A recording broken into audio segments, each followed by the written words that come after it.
مندرجہ ذیل شریعت کی پابندی ضروری ہے۔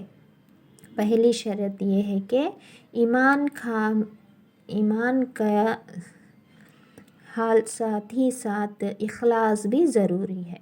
ایمان کے ساتھ ساتھ اخلاص بھی ضروری ہے، یعنی صرف اللہ تعالیٰ کا خیال دل میں، دماغ میں اور زبان پر ہونا چاہیے۔ صرف اللہ سے پوچھتے ہیں، اللہ کرنے والا ہے، اللہ کا ہی ہونا چاہیے۔ یہ کرنے سے وہ کرنے سے ہوا شک نہیں ہونا چاہیے۔ صرف اللہ تعالیٰ کا خیال دل میں اور دماغ میں اور زبان پر ہونا چاہیے، غیر کا خیال بالکل نہ ہو، کیونکہ بلا اخلاص کے کوئی عمل قبول نہیں ہوتا ہے۔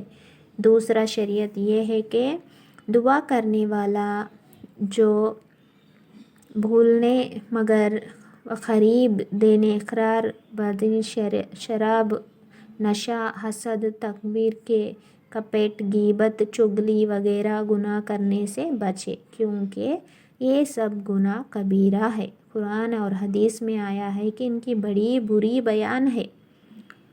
ادب: دعا کرنے والا چغلی، چوری کرنا، جھوٹ بولنا، ایسے کام کرنے سے بھی بچ کر دعا کرے۔ ہم برے کام کرتے رہیں اور دعا کرتے رہیں، دعا قبول نہیں ہوئی بول کے اللہ کو ذمہ دار ٹھہراتے رہیں، ایسے دعا کیسے قبول ہوگی؟ نہیں ہوگی۔ یہ بھی ایک شریعت ہے۔ اور ادب ہے۔ ادب کیا ہے دعا میں؟ یہ ہے کہ ضروری ہے کہ خشوع اور خضوع سے دعا کرے۔ اللہ تعالیٰ ادب کو خود سکھاتا ہے۔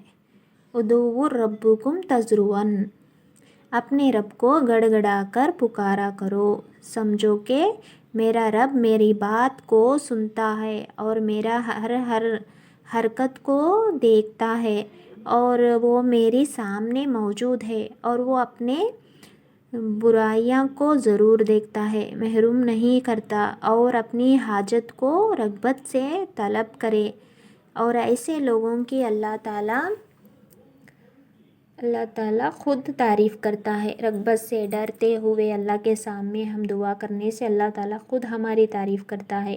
دعائیں اپنے گناہوں کو اقرار، اور اس دعا میں ضرور اپنے گناہوں کو اقرار کرنا اور اس بات سے توبہ کرنا اور آئندہ ہرگز ایسا کام نہیں کریں گے، یہ بات کہنا۔ آگے چل کر دعا میں پڑھے، ظلمت نفسی واعترفت بذنبی فاغفرلی ذنوبی جمیعا، اپنے نیک کاموں کا واسطہ دے کر سوال کرے۔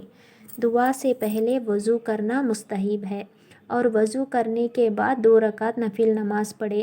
اور حضرت رسول کریم صلی اللہ علیہ وسلم نے، جس نے اچھی طرح وضو کر کے 2 رکعت نماز پڑھی، پھر اپنے رب سے دعا کی تو اس کی دعا ضرور قبول ہوگی۔ دعا کرتے وقت قبلے کی طرف رخ کر کے، کیونکہ شریعت نے نماز کو بھی رخ اس کا بتایا ہے، اس لیے رسول اللہ صلی اللہ علیہ وسلم بھی دعا کرتے وقت قبلے کی طرف ہی رخ کرتے تھے۔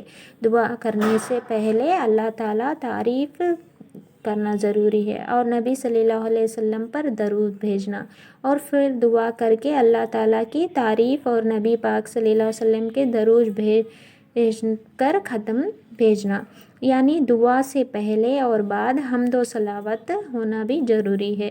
دونوں ہاتھ کشادہ کر کے چہرے اور دونوں منڈوں کے مطابق بیٹھ کر اٹھا کر دعا مانگنا ضروری ہے۔ دعا سے فرغت کے بعد دونوں ہاتھوں کو چہرے پر پھیرنا بھی ایک دعا میں شریعت ہے، اور دعا استغفار 3 بار کرنا ضروری ہے۔ رسول اللہ صلی اللہ علیہ وسلم بھی 3 بار دعا فرماتے تھے۔ دعا میں جلدی نہیں کرنا چاہیے، جب تک قبول نہ ہو دعا کرتے جاؤ، اور پھر یہ بھی کہو کہ اتنے دنوں سے کر رہے ہیں، قبول نہیں ہوئی، یہ بات ہرگز نہیں کہنا چاہیے، اور دعا میں آخر میں آمین کہہ کے حمد اور درود پر ختم کرنا چاہیے۔ پہلے اللہ کی تعریف کرنا اور ہمارے برائیاں، گناہوں کو پیش کرنا، اور ہم توبہ کرنا، توبہ استغفار کرنا، اور جو بھی ہماری جائز دعا ہے اس کو اللہ کے سامنے رو کر گڑ گڑا کر اللہ کے سامنے رکھنا۔ انشاءاللہ یہ دعا کے جو بھی ادب ہے، یہ کرتے ہوئے دعا کرنے سے انشاءاللہ ضرور آپ کی اور ہماری دعائیں قبول ہوں گی۔ آمین ثم آمین یا رب العالمین برحمتک یا ارحم الراحمین۔ جزا اللہ عنا محمد ما هو اہلہ صلی اللہ علیہ وسلم.